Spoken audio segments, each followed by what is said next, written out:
Problem 26 क्या कह रहा है प्रॉब्लम में कह रहा है एक ये सिंपल पेंडुलम है और ये सिंपल पेंडुलम का बॉब है। बॉब का मास गिवन है 100 ग्राम। 100 ग्राम मीन्स 0.1 kg। इस बॉब के नीचे 10 सेंटीमीटर पे मान लेते हैं डिस्टेंस L और L की वैल्यू है 10 सेंटीमीटर। 10 centimetre means 0.1 metre. एक दूसरा पार्टिकल है, इस पार्टिकल पे चार्ज मान लेते हैं Q डैश है और Q डैश का वैल्यू है 2 into 10 to the power minus 4 coulomb.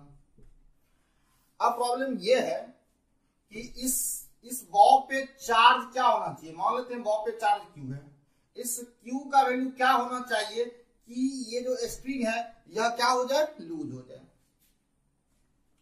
अब ये स्ट्रिंग लूज कब होगा, ये स्ट्रिंग लूज कब होगा, जैसे ये बॉब है, बॉब पे एक वेट डाउनवर्ड लगेगा, बॉब का वेट, और ये Q डैश Q पे अपवर्ड डायरेक्शन में एक फोर्स अप्लाई करेगा, इसको हम Fe लिखते हैं। अगर ये Fe इस mg को बैलेंस कर लेगा तो उस केस में क्या होगा, ये जो स्ट्रिंग है यह क्या हो जाए, ये क्या हो जाएगा, ये लूज हो जाएगा।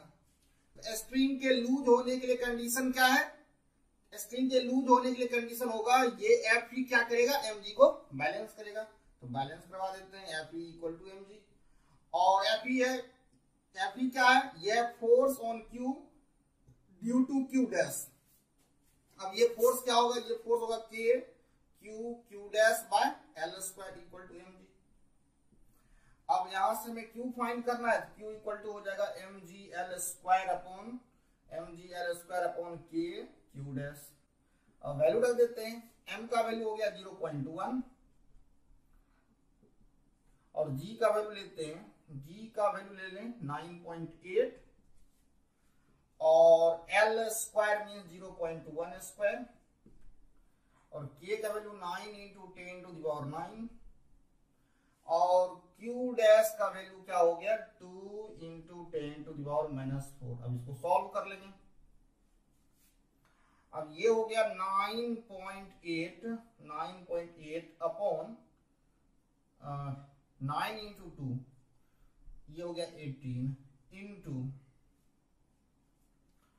अब ये हो गया 0.21 means 10 to the power minus 1 और ये 10 to the power minus 2, ये हो जाएगा, इसको मल्टीप्लाई करेंगे 10 to the power minus 3 और ये 10 to the power 9 into 10 to the power minus 4 10 to the power minus 5, ये हो गया। अगर इसको 98 लिखें, 98 और ये 18, ये हो जाएगा 10 to the power, अगर इसको 98 लिखेंगे तो ये हो जाएगा 10 to the power minus 4 और ये 5 ऊपर गया तो ये minus 9। अब इसको सॉल्व कर लेंगे तो ये approx 5.4 into 10 to the power minus 9 coulomb के अप्रॉक्स होगा। प्रॉब्लम 27 क्या करा, प्रॉब्लम 27 में दो चार्ज पार्टिकल है A और B। A पे चार्ज Q है, B पे चार्ज 2Q है। हमें थर्ड चार्ज का वैल्यू और थर्ड चार्ज का पोजीशन फाइंड करना है such that A and B remain rest. A और B रेस्ट में है, हमें थर्ड चार्ज का वैल्यू और थर्ड चार्ज का पोजीशन फाइंड करना है। ये हमने मान लिया A और ये हमने मान लिया B। A पे चार्ज Q है, B पे चार्ज 2Q है और इनके बीच का डिस्टेंस है D। अब दोनों ही चार्ज सेम नेचर का है तो थर्ड चार्ज का position in between A B होगा। तो हमने मान लिया ये थर्ड चार्ज का पोजीशन है, यहाँ पे थर्ड चार्ज है, ये थर्ड चार्ज C है और थर्ड चार्ज का डिस्टेंस A से x मान लेते हैं तो B से इसका डिस्टेंस क्या होगा, B से इसका डिस्टेंस हो जाएगा D माइनस x। अब A पे B लेफ्ट के डायरेक्शन में फोर्स अप्लाई करेगा, ये हो गया force on A due to B और ये हो जाएगा force on B due to A। अब A रेस्ट में है तो A पे C जो फोर्स अप्लाई करेगा उसका डायरेक्शन, इसका डायरेक्शन राइट में होना चाहिए, ये होना चाहिए force on A due to C और बी रेस्ट में है तो force on B due to C या किधर होना चाहिए, लेफ्ट में होना चाहिए। Force on A due to C right में, force on B due to C left में होना चाहिए। और ऐसा होने के लिए सी पे चार्ज जो होगा वो निगेटिव में होगा। मान लेते हैं सी पे चार्ज -q है। अब ए रेस्ट में कैसे रह सकता है, ए रेस्ट में तभी होगा जब ये दो फोर्स क्या होगा, इक्वल होगा। इक्वेट कर दें, force on A due to B equal to force on A due to C. अब इसको अगर इक्वेट करें, force on A due to B, ये क्या होगा, ये इन दोनों के बीच का फोर्स है, ये हो जाएगा k q two q upon d square equal to k, और ये force on A due to C, ये हो जाएगा k Q capital Q upon x square. इन दो के बीच का डिस्टेंस एक्स है। इसको मान लेते हैं इक्वेशन 1। अब यह ए रेस्ट में, इसलिए हमने ये इक्वेशन लिखा। ऐसे ही बी रेस्ट में, तो ये बी अगर रेस्ट में तो ये फोर्स क्या करेगा, इसको बैलेंस करेगा। लिख सकते हैं force on B due to A equal to force on B due to C. अब ये फोर्स क्या होगा, ये फोर्स क्या होगा, ये फोर्स हो जाएगा के, ये फोर्स बी और ए के बीच का फोर्स है, ये हो जाएगा के Q1 Q2, Q1 हो गया Q, Q2 हो गया 2Q, और इन दोनों के बीच का डिस्टेंस d है, तो ये हो जाएगा d square equal to force on B due to C, force on B due to C यानी बी और सी के बीच का फोर्स, ये हो जाएगा के 2Q कैपिटल Q अपॉन, और इन दो के बीच का डिस्टेंस d माइनस एक्स है, ये हो जाएगा d माइनस एक्स स्क्वायर। ये हो गया इक्वेशन 2। अब हम लोग क्या करेंगे, फ्रॉम 1 and 2, 1 2 से क्या देख रहे हैं, 1 2 से हम लोग देख रहे हैं लेफ्ट हैंड साइड इक्वल है तो राइट हैंड साइड भी इक्वल होगा। हम इक्वेट कर दें, K Q capital Q upon x square equal to K 2Q capital Q upon D minus X square. अब ये के कैंसिल, ये Q cancel, capital Q cancel, ये मिला 1 by X equal to 2 by D minus x.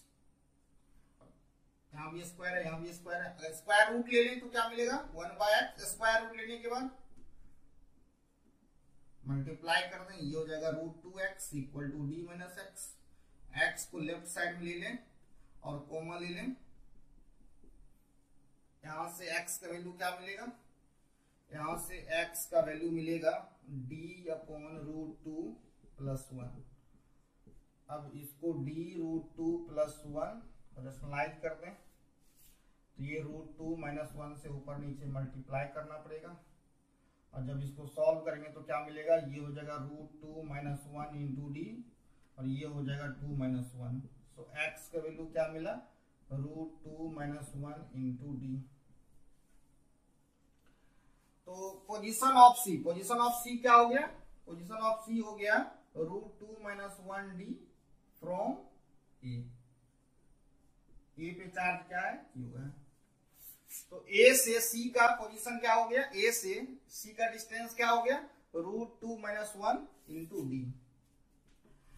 अब third charge का value find करने के लिए x का वैल्यू किसी एक में रख देते हैं, तो फ्रॉम 1 से क्या लिखेंगे, क्या है k q 2Q by d square equal to k Q capital Q upon x square. ये के क्यू कैंसिल, और यहां से कैपिटल क्यू इक्वल टू क्या मिला, कैपिटल क्यू इक्वल टू हमें मिलेगा 2Q x square by D square. 2Q x का value रख दें, ये हो गया √2 माइनस 1 डी, इसका स्क्वायर यहाँ भी स्क्वायर, और ये डी स्क्वायर, ये डी स्क्वायर कैंसिल।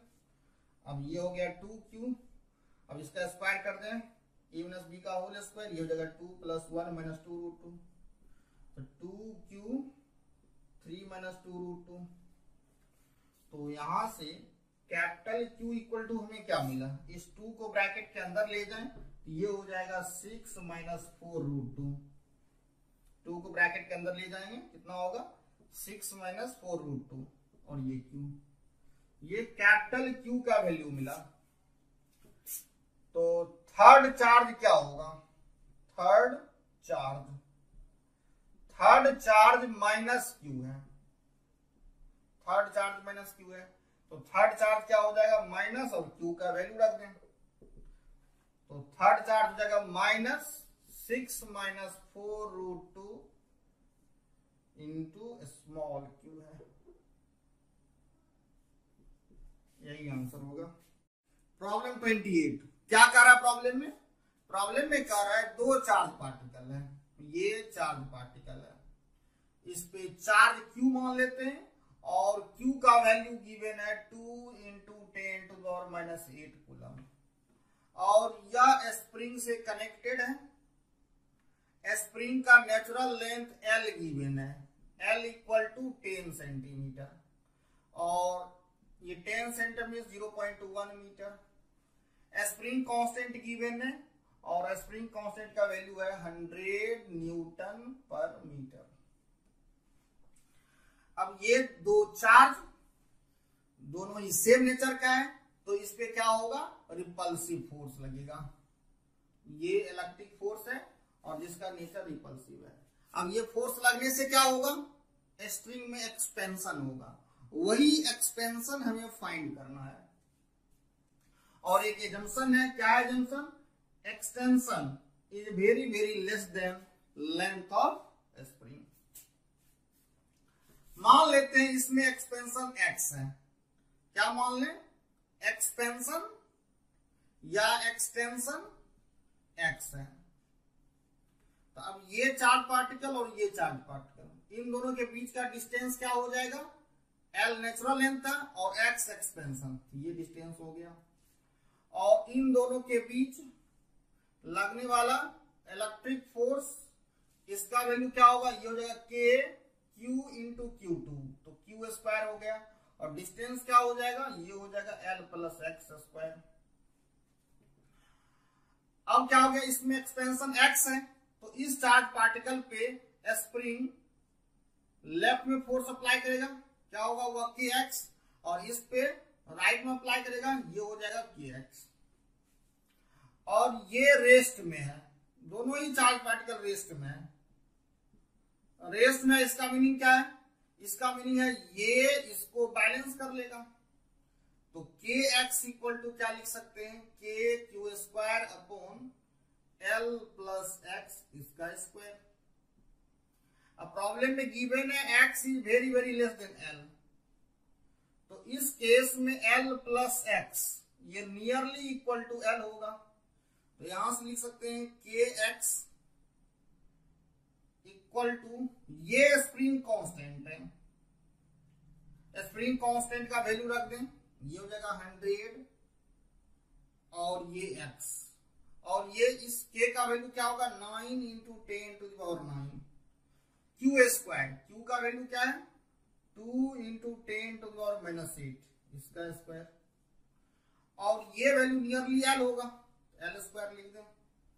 तो 100 × x = क्या होगा, 9 × 2 का स्क्वायर करेंगे तो 4, तो ये हो जाएगा 10⁹ 9 × 4 × 10⁻⁸, और L का वैल्यू कितना है, 0.1 मीटर, मीन्स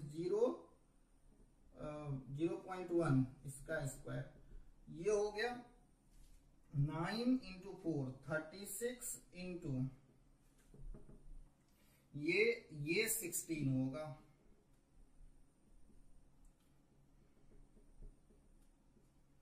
अब ये हो गया 10⁻, ये हो गया 9 और ये -16, तो -7 अपॉन ये हो जाएगा 10⁻⁻²। अब ये 100, अब यहां से x क्या होगा, ये x = हो जाएगा, इसको लिख सकते हैं 3.6 × 10⁻⁻6 अपॉन 10⁻², और ये 100 नीचे आ जाएगा। अब ये 10⁻² × 100 1 हो जाएगा, तो x वैल्यू क्या मिलेगा, 3.6 × 10⁻6 मीटर। प्रॉब्लम 29 क्या कह रहा है प्रॉब्लम में, प्रॉब्लम में कह रहा है एक रफ सरफेस है, एक हॉरिजॉन्टल रफ सरफेस है, और इसका फ्रिक्शन कोएफिशिएंट गिवन है 0.2। एक चार्ज पार्टिकल यहां पे है, मान लेते हैं ये चार्ज पार्टिकल Q है, और इसका वैल्यू गिवन है 2 इंटू 10⁻⁻6। एक दूसरा चार्ज पार्टिकल जिसपे चार्ज मान लेते हैं Q डैश, इनके बीच का सेपरेशन गिवन है L, और L का वैल्यू कितना है 10 सेंटीमीटर। 10 सेंटीमीटर मीन्स 0.1 मीटर, और इसका मास गिवन है, मास है 80 gram. 80 gram means 80 into 10⁻³ kg। क्या फाइंड करना है? फाइंड करना है रेंज ऑफ Q डैश। क्या फाइंड करना है? Range of Q dash such that, range of Q dash such that second particle means, अगर मान लें ये A है ये B है, second particle means B are in rest, या किसमें है? रेस्ट में। या A हमने मान लिया, ये B मान लिया, तो B जो है, B क्या है? रेस्ट में। इसके लिए हमें Q डैश का रेंज फाइंड करना है। क्या करते हैं? B का एफबीडी ड्रॉ करते हैं। तो ये B है, अगर इसका एफबीडी ड्रॉ करें तो इस पे कौन कौन सा फोर्स होगा? इसका मास m है तो एक वेट हो जाएगा mg। टेबल सरफेस पे है तो नॉर्मल अपवर्ड होगा, और इन दोनों के बीच लगने वाला इलेक्ट्रिक फोर्स राइट के डायरेक्शन में होगा, और ये हो जाएगा K Q into Q dash upon, और ये L है तो ये हो जाएगा L स्क्वायर। और ये पार्टिकल रेस्ट में है तो एक इस पे फ्रिक्शन इसके अपोजिट में होगा, और ये फ्रिक्शन स्टैटिक नेचर का होगा क्योंकि मूव नहीं कर रहा है, पार्टिकल रेस्ट में है। ये कैसा फोर्स होगा? ये होगा static friction. Static friction. Particle rest में है, इसका क्या मीनिंग है? नॉर्मल mg को बैलेंस करेगा, और ये जो स्टैटिक फोर्स है इसका वैल्यू क्या होगा? इसका वैल्यू हो जाएगा इस इलेक्ट्रिक फोर्स इक्वल होगा, और ये हो जाएगा F equal to K Q dash by L square. Static friction ये क्या होता है? लेस और इक्वल टू होता है mu S into N। Mu S क्या है? कॉफिशिएंट ऑफ स्टैटिक फ्रिक्शन, और कॉफिशिएंट ऑफ फ्रिक्शन गिवन है तो स्टैटिक फ्रिक्शन का वैल्यू भी हम वही ले लेंगे। अब वैल्यू रख दें Fs का। Fs का वैल्यू हो गया K Q dash by L square, और ये लेस और equal to mu S। Mu का वैल्यू ये म्यू S, और N क्या होगा? ये N का वैल्यू क्या है? mg, और यहां से Q डैश इक्वल टू क्या मिला? Q डैश लेस और इक्वल टू हमें मिला mu mg L square upon K Q। अब वैल्यू रख देते हैं तो ये हो जाएगा लेस और इक्वल टू म्यू का वैल्यू है 0.2, और m का वैल्यू है 80 इंटू 10⁻³ g का वैल्यू क्या ले लें?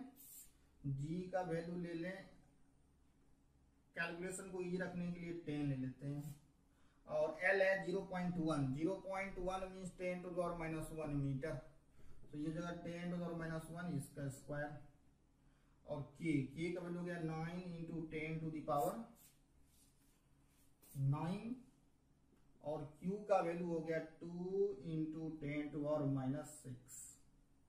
अब इसको सॉल्व करेंगे, इसका वैल्यू आएगा 8.71 इंटू 10⁻⁻8। जब सॉल्व करेंगे क्या वैल्यू मिलेगा? 8.71 इंटू 10⁻⁻8। सो Q डैश का वैल्यू हो गया लेस और इक्वल टू 8.71 इंटू 10⁻⁸। ये चार्ज पॉजिटिव है, हमने इसको भी पॉजिटिव मान लिया। तो जब चार्ज ये वैल्यू जब पॉजिटिव होगा उस केस में Q का वैल्यू क्या होगा? इससे लेस होगा, और Q पॉजिटिव है तो Q का रेंज हो जाएगा, Q डैश का रेंज हो जाएगा लेस और इक्वल टू 8.71 इंटू 10⁻⁸ कूलम और ग्रेटर और इक्वल टू 0। जब हम Q डैश को क्या मानेंगे, पॉजिटिव मानेंगे। अगर मान लें Q डैश निगेटिव में है, क्या है, निगेटिव में, इस केस में क्या होगा, ये हमने मान लिया B पे प्लस चार्ज है, अगर हम B पे निगेटिव चार्ज मान लें, निगेटिव Q डैश, क्या मान लें, निगेटिव Q डैश, तो इस केस में क्या होगा, इस केस में इन दोनों के बीच अट्रैक्टिव फोर्स इस डायरेक्शन में होगा और नॉर्मल फोर्स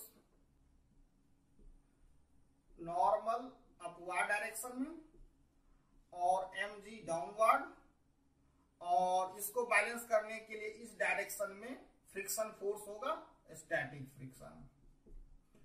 ये FBD और ये FBD एक ही जैसा है, डिफरेंस क्या है, इसमें FE और FS, FE का डायरेक्शन यहाँ पे राइट में, यहाँ पे लेफ्ट में, FS यहाँ पे राइट में, यहाँ पे लेफ्ट में, और इसमें भी वैसा ही कैलकुलेशन होगा और इससे भी हम सॉल्व करेंगे तो Q डैश के वैल्यू क्या होगा, लेस और इक्वल टू 8.71 इंटू 10⁻⁸ कूलम। अब ये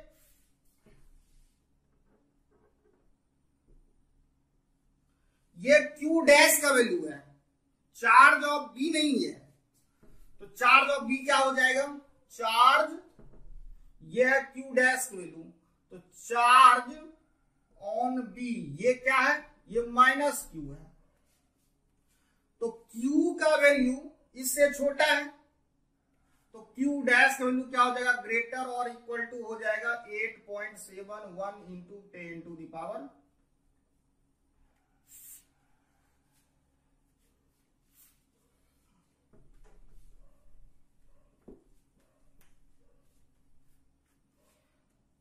Q डैश का वैल्यू क्या है, ये है लेस और इक्वल टू 8.71 इंटू 10⁻⁸ कूलम। तो माइनस Q डैश क्या होगा, ग्रेटर और इक्वल टू हो जाएगा 8.71 इंटू 10⁻, से मल्टीप्लाई कर दे तो Q डैश ग्रेटर और इक्वल टू हो जाएगा 8.71 इंटू 10⁻⁸ कूलम। जब B निगेटिव, जब B पे चार्ज निगेटिव है, इस केस में चार्ज, इस केस में चार्ज क्या होगा, इस केस में चार्ज हो जाएगा ये लेस नहीं, ग्रेटर और इक्वल टू हो जाएगा -8.71 इंटू 10⁻⁸। तो सेकेंड चार्ज का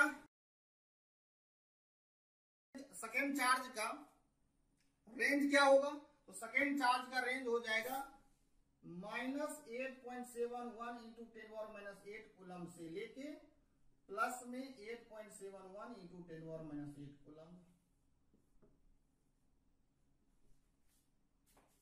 प्रॉब्लम 30 क्या कर रहा है, प्रॉब्लम में एक स्मूथ इंक्लाइंड प्लेन है जिसका inclination theta equal to 30 degree है, एक पार्टिकल A बॉटम में है जिसपे चार्ज Q है और Q का वैल्यू है 2 इंटू 10⁻⁶ कूलम और इसका मास है 100 ग्राम, 100 ग्राम मीन 0.1 kg।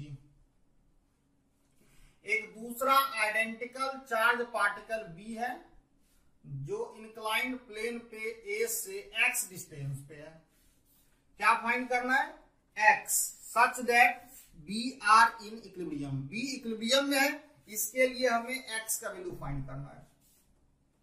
सबसे पहले FBD ड्रॉ करते हैं, तो नॉर्मल प्लेन पे, इंक्लाइंड प्लेन पे परपेंडिकुलर होगा, mg वर्टिकल डाउनवर्ड होगा और A और B के बीच, A पे चार्ज Q है और इतना ही चार्ज B पे है और सेम नेचर का है, तो इन दोनों के बीच लगने वाला इलेक्ट्रिक फोर्स रिपल्सिव नेचर का होगा, तो ये फोर्स अपवर्ड डायरेक्शन में होगा और ये इलेक्ट्रिक फोर्स Fe है। तो Fe का वैल्यू क्या होगा, Fe का वैल्यू हो जाएगा K Q into Q square upon ये डिस्टेंस x है तो x स्क्वायर, ये एंगल थीटा है तो mg का एक कंपोनेंट इस डायरेक्शन में होगा, ये होगा mg sine theta, mg mg sin theta, और एक इस डायरेक्शन में होगा, ये हो जाएगा mg cos थीटा। mg को हमने रिमूव कर दिया।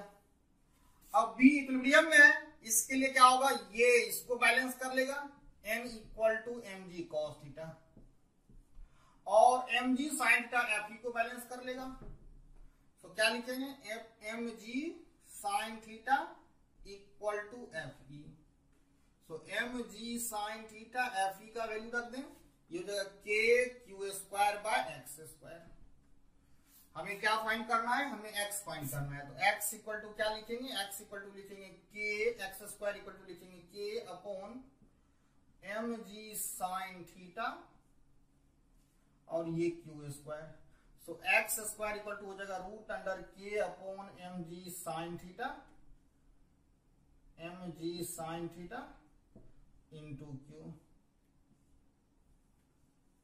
और वैल्यू रख देते हैं, x equal to root under k का वैल्यू 9 इंटू 10⁻9। मास गिवन है 100 ग्राम, 100 ग्राम में 0.21। g का वैल्यू कैलकुलेशन को e रखने के लिए 10 ले लें, तो mg sin theta, theta 30 degree है, तो ये हो गया हाफ। और q का वैल्यू है 2 इंटू 10⁻6। अब इसको सॉल्व करते हैं, इसको मल्टीप्लाई करेंगे, 1 होगा, ये 2 ऊपर जाएगा, ये हो जाएगा 2 ऊपर चला गया, ये हो जाएगा 18 और ये 10 to the power 9, 10 to the power 9 into 2 into 10⁻6। 18 में इसको लिख सकते हैं 3√2 इंटू 10 टू द पावर 9 को लिख सकते हैं 10 into 10 to the power 8 into 2 into 10⁻6। अब ये 3 और ये 2, 3 इंटू 2 6 हो गया, और 10 टू पावर 8 इसको रूट से बाहर करेंगे तो ये हो जाएगा 10 टू द पावर माइनस 10⁻4 होगा, और ये 10 टू द पावर -6, और यहां बच गया 20। तो क्या लिख दें, 6√20। अब ये हो गया 6√20, ये हो जाएगा 10 टू द पावर -2 मीटर। अब इसको लिख सकते हैं 6√20 सेंटीमीटर। √20 क्या होगा, 4.5 का स्क्वायर क्या होता है, 20.253। तो √20 को अप्रॉक्स 4.5 लिख सकते हैं, तो यहां रख दें, तो 6 इंटू 4.5, ये हो जाएगा 27 सेंटीमीटर।